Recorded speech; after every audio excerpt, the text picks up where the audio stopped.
We'll guide you through how to use Trello for Gmail seamlessly. If you find this helpful, consider subscribing and liking the video. First, open your web browser and head over to the Gmail website.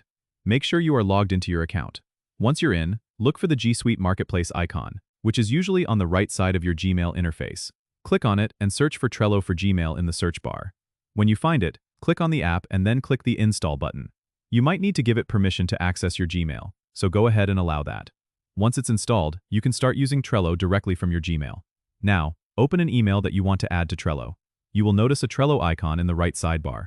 Click on this icon, and it will prompt you to log into your Trello account, so go ahead and do that. After logging in, you'll see an option to add the email directly to one of your Trello boards. Select the board and list where you want the email to be added, and you can even add a due date or any specific labels you use. This integration is super handy for managing tasks directly from your Gmail without needing to switch between platforms. It helps keep everything organized and in one place. Don't forget to subscribe and comment if this helped you out.